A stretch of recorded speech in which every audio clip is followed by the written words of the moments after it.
The show yesterday to have you on. I know you did. The long way to return. Yes, and we're live. Nick was getting ready. He has a custom overlay for his name and everything. Welcome to our January 22nd, used to be 21st, Hangout. We had to wait to had some difficulties yesterday, so we're going to have some fun tonight. Have some fun stuff to talk about, and getting ready for the rest of our conference tournaments and sectional seeding meetings on Monday. Yay! I'm so excited. And also, our last set of rankings will be coming out next week, probably Wednesday-ish. So Tuesday, Wednesday, depends on after we get all the sectional brackets.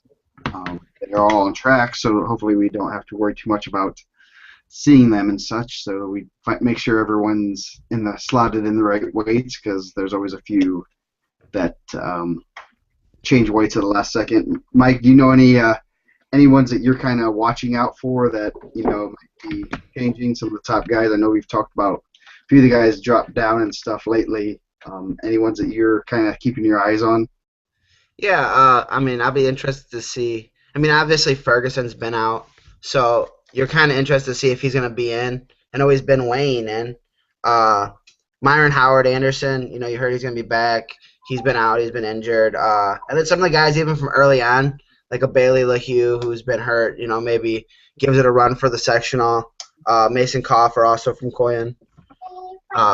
See where Sopko kind of lands. I think that's a big one for Maryville semi-state. If Sopko's going to be a 60 or a 70, so that's another one that's very.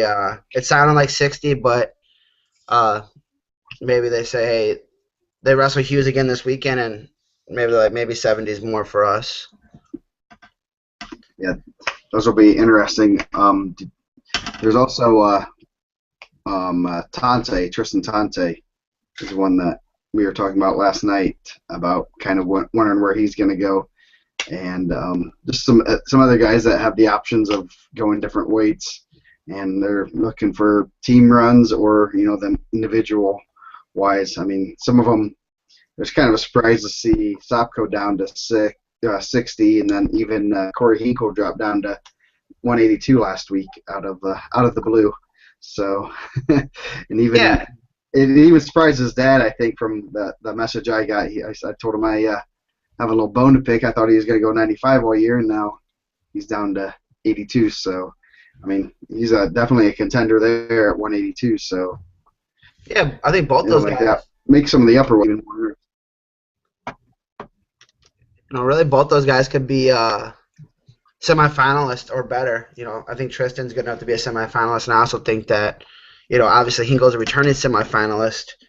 And there's always that rumor that floats around that Nick Lee's going to end up at 38. So, everyone, you got half the people saying that Joe can't make 32, half the people saying that Nick's going to end up at 38, which, would make that probably the most interesting weight at the state finals. Oh, definitely. It'll be one of the best. Best weights you've seen in a really long time. He's just jumping in the deep end, right? He wanted to get in that really good rate at 26 last year, with Micha going for 3 and Zach Davis returning runner-up. And then if he ends up at 38, you got a returning champ and a guy that's been in the finals. So it definitely, that's one of those things. There's going to be someone that surprises you. So. Yep, so that's why we're waiting for the brackets and everything for our final rankings. Just as a reminder that will be the final rankings. No more updates. It's kind of their little game we play to see how well they do.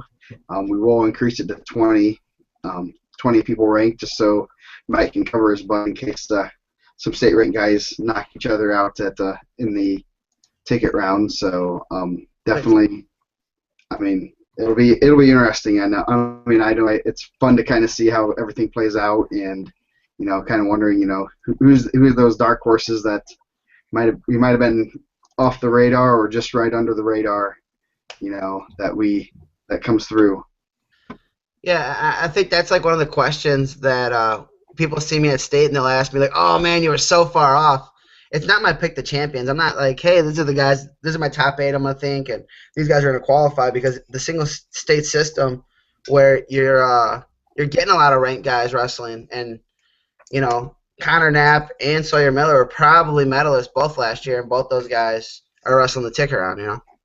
Yeah, definitely. That's another thing with the rankings. They're rankings. They're based. There's no.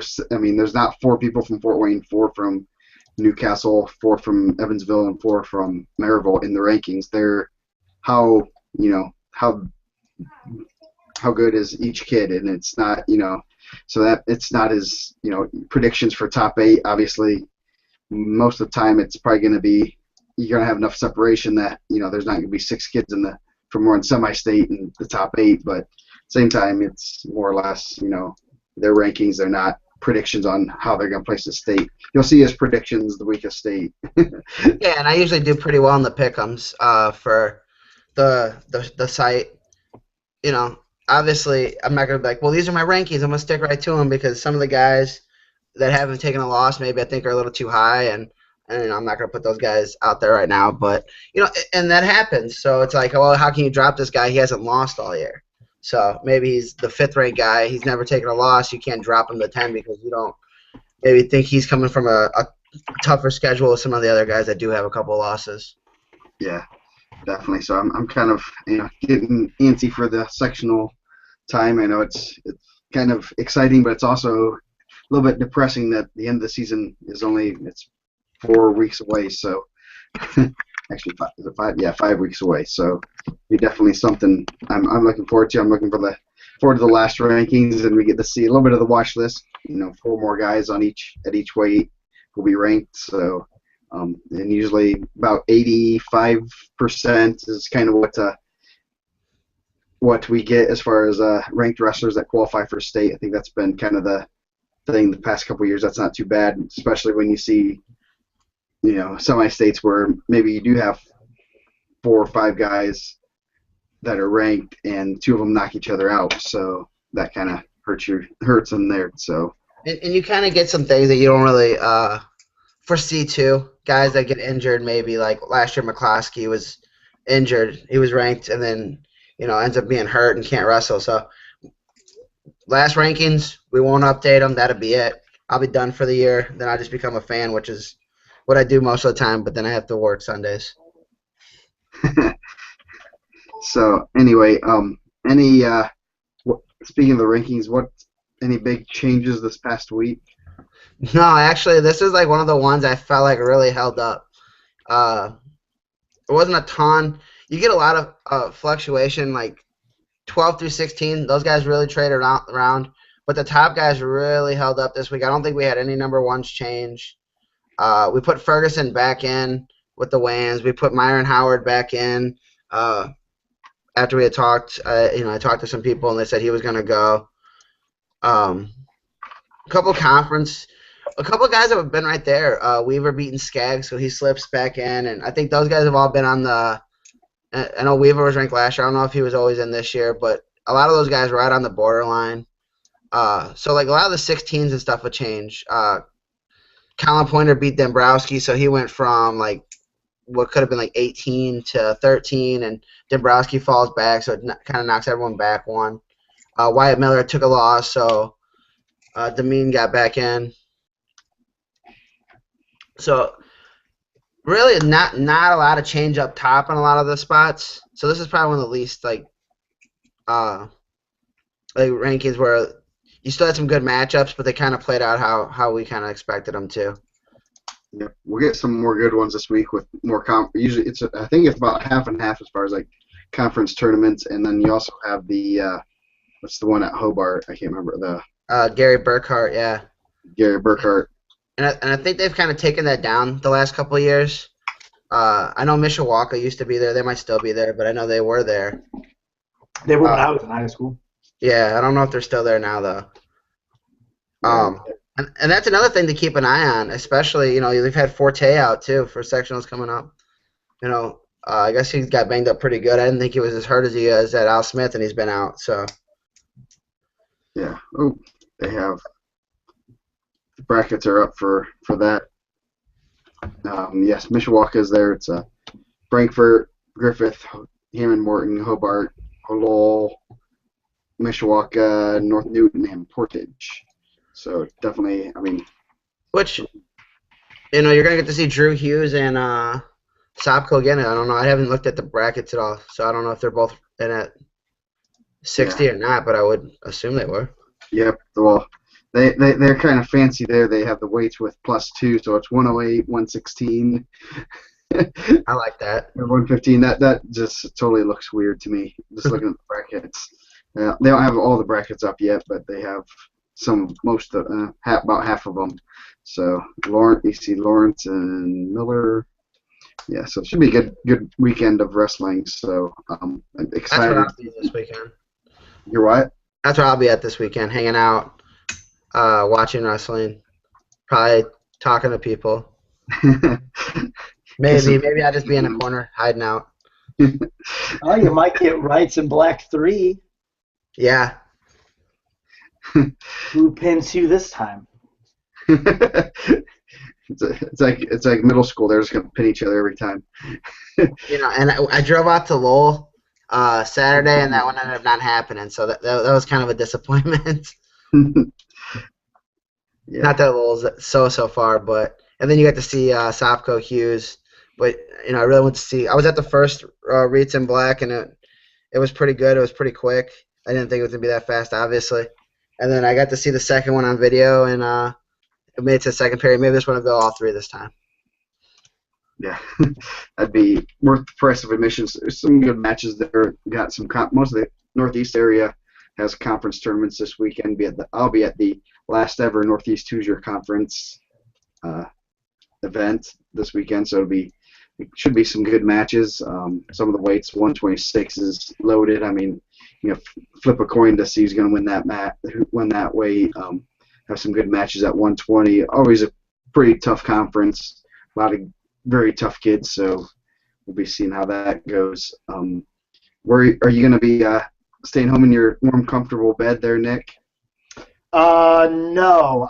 We'll have practice, and then I'll have to set up for the Brownsburg Youth Tournament, which you can still sign up for right now. Like I said, you can hang out with me there. Didn't expect a plug, I guess. Oh, always. Yeah, wow. Always. Kind of some things we're going to talk about tonight. If I pull my thing. First off, Mr. Gorilla. Yes, we're probably doing an update soon. I hope maybe before this next week. Supposed to be getting on that this last week, but we'll get something out with kind of a little update on how the guys that we're probably highlight about 10 guys, and everyone's still kind of alive. I guess there's no real. You don't get dismissed and stuff. So, kind of talk about who you guys think are the top. Who would you be? Who are the top guys you're looking at for Mr. Gorilla, best senior in the state? You want to start off, Nick? I mean, I guess if it were me, I'm gonna have to go with a homer and pick Tommy Forte. I mean, I think that kid's gonna, if he wrestles, I should never say this, but I think he can walk through the state tournament. And if he can do that, I think with his credentials and just his national experience and everything, I think he's a good choice for me if it were me voting. Again, there's probably a little bit of hometown favoritism there, but that's why you have multiple people pick. And are we taking it is it the full season? Are we looking at the whole body or just a state tournament? It's how you vote, however you want to determine it. It's a vague voting process. So everyone can argue about it. Yes. That's my favorite. So, I mean, there's some. I mean, I'm looking at guys.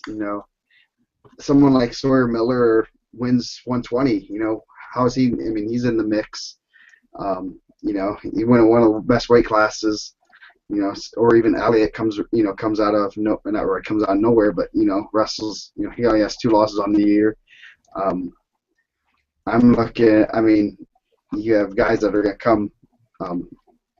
You have a Braden James, especially if Nick Lee comes up to 138 and he wins a weight class like that.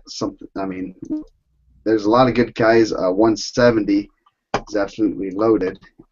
Does Chase Osborne, Is that Osborne's weight or no? No, Oh, he's in. You have Lighty, Harvey, Mamiletti, Dylan Jackson, Stevenson. I mean, any of those guys win that weight, that's pretty tough weight. You know, those guys could easily be in the mix. I 82. guess. I mean, just really criteria. I mean, like over a season. I mean, Brandon James has been killing. The guy's on fire. It could be a ton of guys. I think, Garrett Pepple, if you go out and beat Paul Conrad, how are you not like one of the like favorites to win that? Maybe the Fargo champ. Yeah, definitely. Even at heavyweight, Oglesby, Trey Wick, they're both right up there. Beating someone like Streck, which they would probably have to do. Yeah. That could get you some added credentials. I mean, I'm interested to see, the voting, how it's down. I believe you vote for 5 people, and it'll be, ordered that way. You get 5, 4, 3, 2, 1 points. So it'll be interesting to see who people vote and how they vote. Do they vote based on the state, basically one day at state, or do they look more at the whole season? Do they say, hey, if you had lost during the season, that's an X against you, or do they say, well, you came back and you dominated the tough weight class? That's it'd be interesting to see. And plus, we have voters from all over the state that'll be voting, so they'll have a little bit more bias and stuff, which isn't a bad thing. I mean, that's why we got people from all over the state, so. Yeah, and a big thing to remember, because there's going to be, someone's going to be angry after this.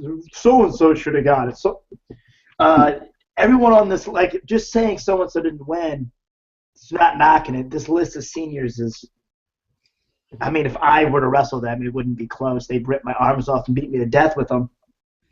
But you have to almost nitpick at little things. You have to see, okay, an argument against Tommy could be he hasn't wrestled the last, 4 weeks? That's pretty big.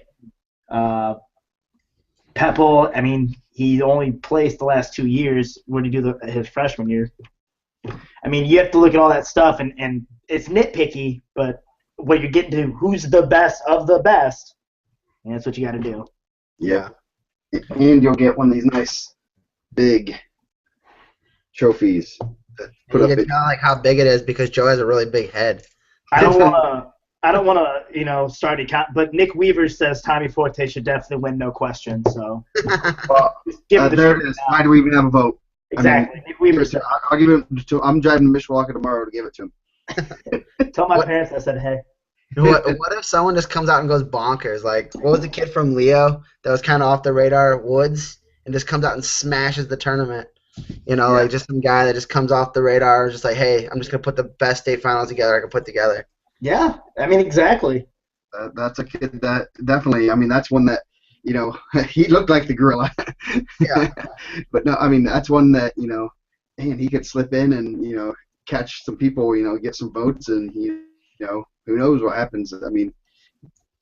It's one of those things that I'm excited to see what it comes down to, because any person we mention, you can kind of, I don't want to say knock on it, but they always, you can say, well, this guy did this and he didn't do that, things like that. You can say something, you can make a case for probably any of the, about 10, 15 guys, really, why they should be.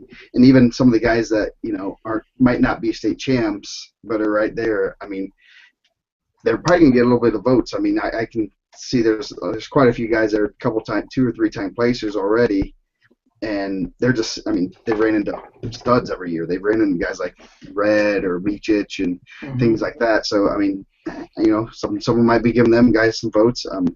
They might not win it, but it'll be interesting to see how that all plays out. And if Ferguson wrestles, we might see. If Ferguson beats Red, yeah, with 10 matches, goes out and beats the number 1 kid in the country. I'm gonna give you. I'll let you guys in. That's my vote. If he beats Red, that's the number 1 vote for me. it all depends. It's hopefully it's a culmination of a lot of things for people, and they're not just going off one tournament. But you have to look through it. It's all gonna be subjective. There's no objectivity in it. It's who who do I think are the 5 best in what order? Yeah. Yep. I mean, And my that's list may be different than Mike's, but Yeah, and as we're saying all these names, we're leaving out Tommy Cash, returning state champ, who beat the number one guy at 45, and we're leaving out Stevenson, a returning state champ, who's in a meat grinder for weight. yeah. So the talent pool is not lacking. We'll definitely have our hands full. Yes, I'm excited to hear. I mean, I'm just, that we put the voting very vague, and we have 30 some voters, so it'll be, we did that intentional. That way we get a good sampling. Plus, everyone has their own. What do you think the Mr. You tell me what you think defines Mr. Gorilla. So I'm excited for it. Definitely a cool thing for the kids. We also have other awards for 1, 2, and 3A Coach of the Year and Wrestler of the Year. Basically, that's going to be a little more subjective based on how they do at the state series. So the coaches is not exactly going to be that, but it will be something. It'll be kind of a culmination of a couple things on how are they supposed to be. If a coach brought a team that was supposed to win 2 matches and their top 5 team, yeah, they might get an award. So things like that. Kind of looking forward to that. Next topic, even more controversial. Pound for pound wrestler, best wrestler in the state right now. I want to hear. Man, this is a controversy. I mean, you can go so many different ways. I mean, they got the post going right now. Nick Lee hasn't given up an offensive point all year. Chad Redd's the number 1 ranked guy in the country. Man, if you're at 32 and you're just complete, and I think Matt McKinney is really good. Obviously I have him ranked, top 5, and Nick Lee dismantled him at Team State. I mean, I don't know if Chad hasn't got to wrestle like the quality of guys. He doesn't have a ton of notable wins on here. I know he wrestled Taylor Wright this weekend. But man, it's hard to go against a guy that hasn't given up a point. And I would almost go willing to bet that he hasn't given up many points in his entire career so far, outside of the Michik match. If you take that match out of the equation, I'm betting it's pretty single-digit offensive points.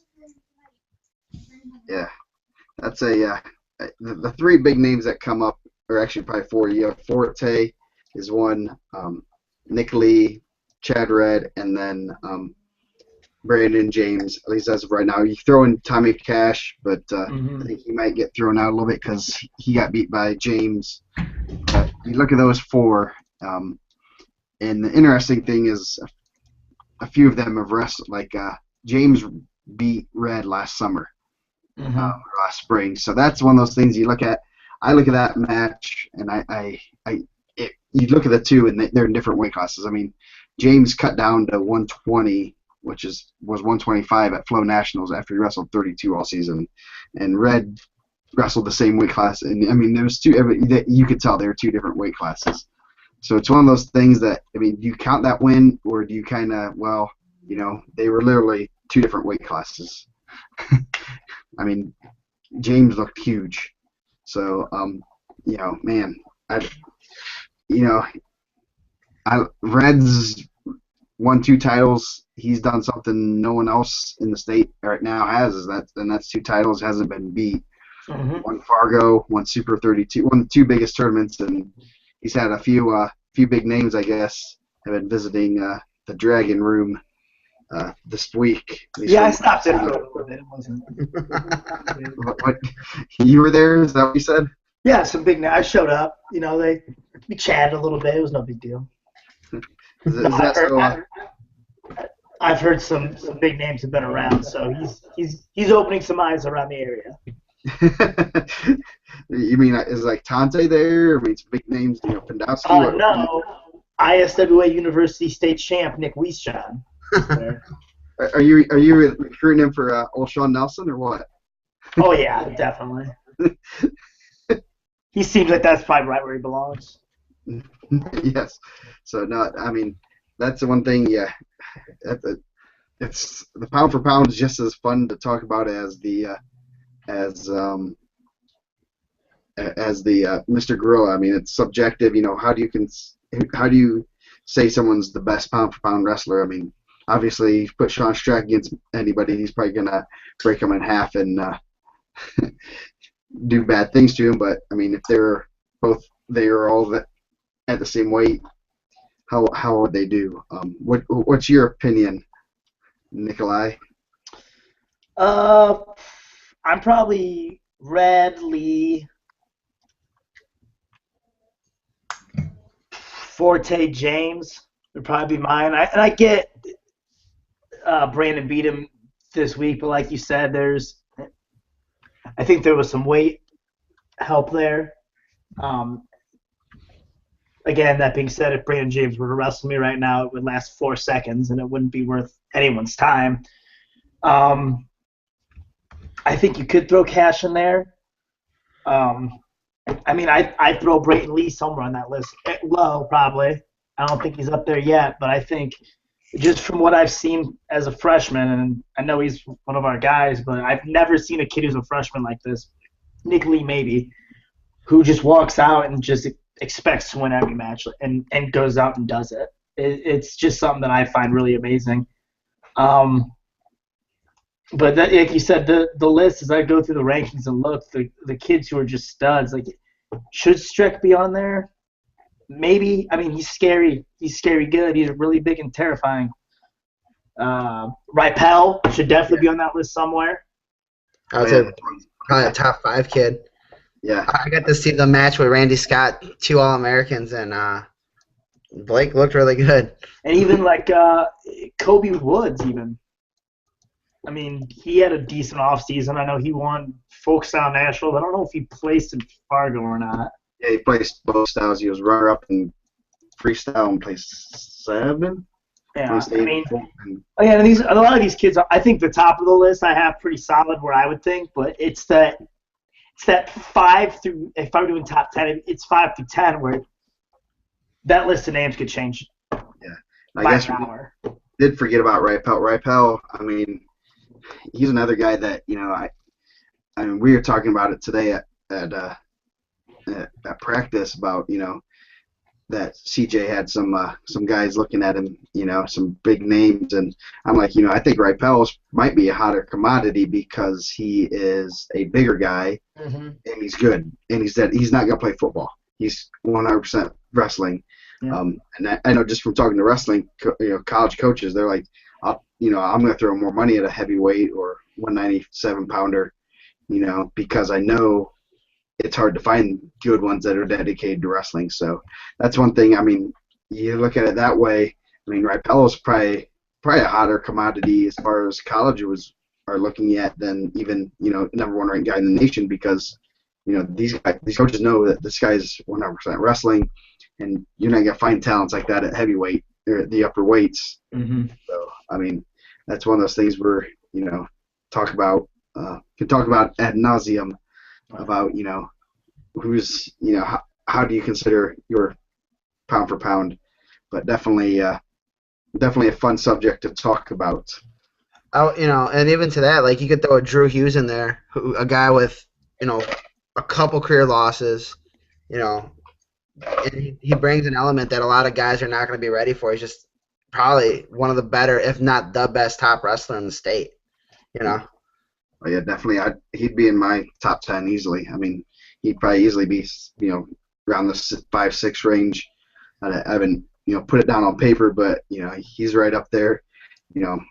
How far do you knock him down for, losing 3 or 4 matches in his career, and losing 2 matches at state so far? I mean, that's not. I mean, he lost to the champion, and then kind of got beat in a bad position last year. So it's not like I mean, he could definitely be one that, and he's having success jumping up from 120. He's already up 40 pounds, and he's having just as much success, if not more. And they said he hasn't given up an offensive point this year. And I would bet he doesn't give up many defensive points either. Like, he gets on top away.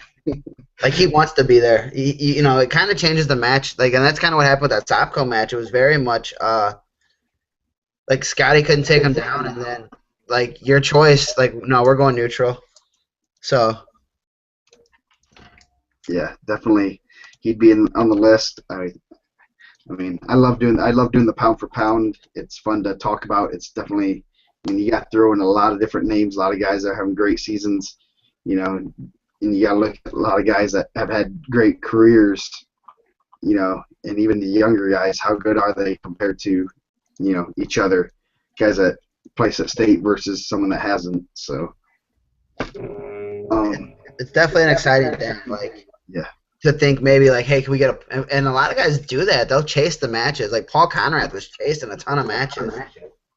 Uh, you know, the guys like in the middle that are gonna go up and grab a weight. They had Kuntz go up the other night to wrestle the kid from Bloomington South 121. You want to see those guys. That's what you want to see as a fan. It's not always the best thing for the kid. Maybe I don't know. I know they were kind of giving CJ a little bit on the board about not going up and getting lead when the duel is out of hand, but he's the best guy in the country. Like you don't have to go up. He doesn't have to go up. Like the guy should want to wrestle him. Like all the 120s in the most stacked weight class should want to go up and wrestle Chad Red. definitely. That's another fun subject is chasing matches. That's always fun to see, especially Conrath, he's a goer. He's fun to watch to wrestle, and he's been going up to I think hasn't he wrestled 26 a little bit also? I don't know. I know he was chasing the best matches at 120. They said he doesn't weigh 120. No, not at all. He's still small really for 113, but I think he's also too big for 106. Kind of got. He could have easily gone. He could have probably gone 6 if he wanted to make the cut, but I'm sure that played a big factor. And he's just as good at. It's not about making weight, but it's about focusing on technique and conditioning. I think he might. He's definitely one that can make it through at the end. Any other with sectionals coming up? Oh yeah. One big thing, if you haven't noticed on our rankings, we have a new addition to them. We put them up there yesterday. Each wrestler under their team, they have a regional. Their regional and their semi-state listed underneath them, so that you can kind of tell where the strength, how many wrestlers are coming out of each section, each regional for semi-state matchups, potential semi-state matchups, and even for state and state matchups when you see, hey, there's 3 kids from Maryville in the top 4. That's going to be tough weight at Maryville. Let's hope they all don't draw each other. So definitely check that out. We also have a cool new thing on the website. I don't know how many people have been perusing it, but we have our store now open. You can get some nice, cool gear. Right now we only have our fight shorts that we just got a couple weeks ago, and our Indiana Map bags, which are really nice. I know Nick and Mike both have a set of those.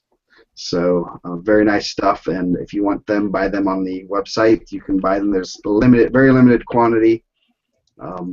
So once we sell these out, we'll get another order in probably in about a month, and then we'll sell some more. Hopefully we can sell these out, and everyone can look stylish and nice for their upcoming tournaments. And if you see Nick, he'll sign it for you. I will. I've been practicing on my signature. Yes. So, well, I'll show you one of our bags. I should just grab mine to outdo him. Mine's literally right behind me. I'd have to get up, and then you'd see my disgusting bed.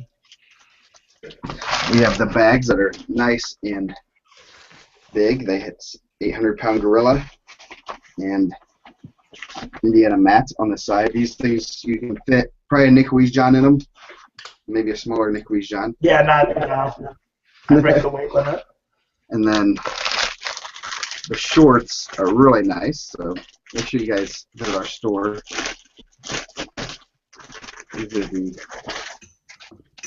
They're good quality fight short with that, and then we have our 800-pound gorilla. Embroidered stuff in the side, so it's nice quality, so definitely take a look at that if you guys are interested. I lifted in mine last week. There's a nice pocket on the inside. You can stick your phone when you want to work out. I've Nice. seen that. I didn't notice it until I was working out, and I thought it was the greatest thing ever. Yeah, I didn't work out. I was actually cooking dinner in mine, and I found it too. Nice. So we'll probably put some more stuff up there as we get some more gear. I think I have some stuff I need to get rid of as far as shirts and stuff, so I can get a big order. We're probably gonna throw this stuff up here. Maybe a couple times a year. Get 50 shirts, and first come first serve. Come and get your stuff, and kind of do some cool things with the gear. Definitely, I do need to get shirts out for people. Need to make a drawing for that, for the that one poll I did. So before I forget, remind me. So, any other rankings or any other news of interest that are going around the state? Any pleas for information on kids? Nah. I think pretty much has been pretty good. I guess we were talking a little bit before. I was looking at the rankings, and we just had a ton of results at it. I hope everyone enjoys that. I mean, not that it's like the most time-consuming thing, because it's actually less time-consuming than it was. And I mean, it's just cool to see who these guys have wrestled, and a lot of the guys that are ranked have wrestled people. So there's not a lot of people with just blank, blank notable wins, which is great. If you're on a notable win and you want to update your profile, that means you have a profile. So if you go on there and say, "Hey, I lost to Joel McGee," that means you have a profile. You can update it, whatever you want to do. Yeah, definitely. So get with us if you need to, if you want to update your profile, because it's definitely, there's a million results and we haven't gotten them all yet. So that's one thing that definitely get with send an email to or PM to Mike, me, even Nick can do it, and some other people can. We just in the future maybe it'll be all on the coaches. I'm hoping. So, anything out of you, Nick? Any big things you're watching for this week? I'm hoping our tournament doesn't explode, because I'm the head tech track wrestling setup guru behind our tournament director, so that's always fun. Plus having to coach our club kids. So I'll be stressed out. If you see me there and say hi and I look like I'm about to die, don't be offended. I'm just trying not to die. Try not to die. That's always a good thing. Most people are trying to do that most of the day. Most of their lives. Yes, most of their lives. Just and a little bit what we touched on last show about dual meets. I think it was really like a compressed thing. We kind of went a lot of different ways. I think Nick does a really good job of promoting their duels. I don't know if you guys seen some of the videos he does. They're amazing. I'm a huge fan of them. And I mean, just getting that excitement and like you got like this exciting thing, and you got someone that could do that. I think it's great. Yeah. Like as you all could probably guess, I like pro wrestling. And my always thought of it has been try to make it as much like a pro wrestling event as you can. Cut a promo, get hit with a chair. It'll make the kids in high school, if they see it on the announcements, they'll go, "Oh man, that dude just got hit with a chair. Let's go check this thing out." That was stupid, but whatever. And it'll get people there. I can tell you that at Brownsburg, when I first showed up and we had a home meet, we had 50, 60 fans maybe. I know for the Avon meet, we had at least 300 people there. In 2 years, that's a pretty big change. Last night we wrestled Ben Davis. We had probably about 150 people there. It was a smaller dual meet, but still had a bunch of people. And we always try to make it cool. We jammed some music. We dim the lights. The little touches like that will get people to come back. And then that's not enough, of course. You have to perform. If your wrestling style is be defensive and wait, I mean, it's boring to watch as a fan. It's just that simple. You might have success and more power to you, but it's boring. If you kids go out there and they're hitting sick headlocks in the finals of their conference tournament, or they're just doing things you don't normally see, hitting weird moves, I mean, that's going to drill excitement for those fans who don't know what's going on. The fans who are always asking, well, why do you get to there? And that's how we're going to get our sport bigger. And I don't expect, like, every school to be able to do that. I understand that it's a luxury I have always being at big schools, but I feel like if you want to get those dual meets bigger, being boring is not the answer. Make it exciting. Make some pressure. So there might be a rivalry, but at the end of the day, I'm not gonna walk up to Avon and act like I hate them all. I respect them all very much because for a couple of years they beat the crap out of us, including this year, beat us in a duel.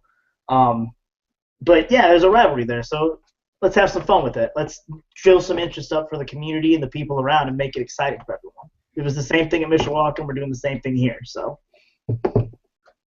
Yep, definitely. I mean, that helps the sport. Gets little kids interested. That gets big kids interested. And having fans come out to meets is always fun to have. A good rowdy crowd. I know we had a big match with Belmont last year, and it came down the last match, and everyone's screaming. I couldn't sit down for an hour. My heart was just racing. Even afterward, those kind of things are fun, and I remember more about that than coaching at state last year. I'd rather coach those dual meets that you're on the edge of your seat, you're jumping up and down when you win, and things like that. It's a lot of fun, and definitely make sure you get your promote your sport, promote your kids, and having those dual meets is good for the sport. It's good to get your kids want to wrestle in front of their friends. They don't want to wrestle all day long at some podunk town for five matches, get home at 7 o'clock, and not be around their friends and stuff. I know I always liked it when we had lots of fans and stuff like that. So definitely get get their friends there. Their friends will come for a dual meet for 2 hours. They won't sit there for 7 hours at a super duel. So yeah. And I obviously got to talk to some people about that because we got a lot of feedback on that. And I thought that's great because that means people are watching the show and you're not just talking to each other on a video cam. But and some people don't have the luxury, like Nick said. Like maybe they don't. I know I talked to Delaney, and they said that Yorktown's not real close to a lot of places, and they can't get those big duels like that. But if you could just make one duel, just like that. Like if you can get Yorktown and Belmont in a gym and get it going, and I think that's enough. Just kind of get your community in, and those guys have the luxury too because they do have a strong fan base, and if you can get guys to buy into that family atmosphere of like, hey, we're gonna go be in a gym all day Saturday because we like each other. That's what we're gonna do anyways. I'm sitting in a gym and I have no one to cheer for, so I don't expect everyone to be that person, but you cheer for those rankings to be right? Yeah, I think that's why we do it. No, but I just thought it was a really good topic last week, and I think it left me thinking more about what was going on. And I actually wanted to give Nick the plug because I'm showing guys at work like these videos that he's making. They're like, "Oh, that's cool. Where's that school at?" I'm like, "Dude, it's at Indy, man. That's awesome." Like, "Are you gonna go?" I'm like, "No, I'm probably not." It wasn't good enough. No. If I go through a table, he'll show up though. I thought about I get out of work usually at 4 region time, and I was like, you know what? I'm gonna go to Cathedral Perry, and then I was like, you know what? That's not happening. So you need to do one in Piper's Pit or somewhere like that. I just need to get thrown through a barbershop window. Yes. Yep. Be old Marty Jannetty. If you get that reference, I applaud you. It's a great reference. Launches a career. That launched a career. It does. Bobby Heenan knew he was going to do that. Nice. So anything, we're going to wrap this up. We're actually going to have a fairly short one tonight. We're going to give Mike a little bit of a breather after this week because this weekend's going to be fun. And that's the Monday night scramble to find out who's in each weight class and any random kids that come in with 74-1 records. There's going to be some undefeated kids I didn't even know about. So they won't be unknown after we get all the brackets. So if you do have brackets, make sure they release them on Track Wrestling. We are probably going to start putting in those sectionals into our bracket area. Pretty simple. Go to brackets, 2015 state series. It's pretty cool. All we have is state finals right now. So we're going to start putting in sectional, regional, semi-state brackets in there. We'll also be, for semi-state, we'll do our own brackets. Regional, you can figure those out. those are pretty simple. 1s versus 4s, 2s versus 3s. So after that, we're going to we'll do our semi-state brackets. Biggest weekend. We'll probably crash the website. We may have to throttle some things, but make sure everyone's good. But should be a fun weekend coming up, and then fun Monday night trying to find out who's all going what weight and aiming for their last shot at the bank. So Semi-state and Sunday afternoons, right? Crash the website. Yep. Oh, it'll crap. Well, we had them up by like 7 last year, the semi-state brackets. So The state finals, like when the IHSA releases, isn't that like the one where everyone's on? yes. So that one is fun. Waiting for those brackets to be released. Yeah, I always get the state brackets at middle school state. It's really fun. Sitting in Newcastle, being really tired, and then running over and going through brackets. And that's the life. Yes. That's the life of a wrestling coach. Life of a coach.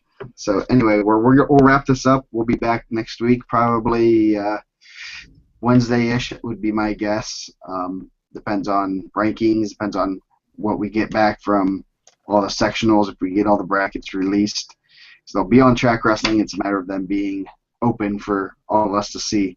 But I think I may know someone that can get us all the information. I know people. So hopefully they'll release them on Monday night, Tuesday morning, so we get all that information. So if you have that information, send it to us.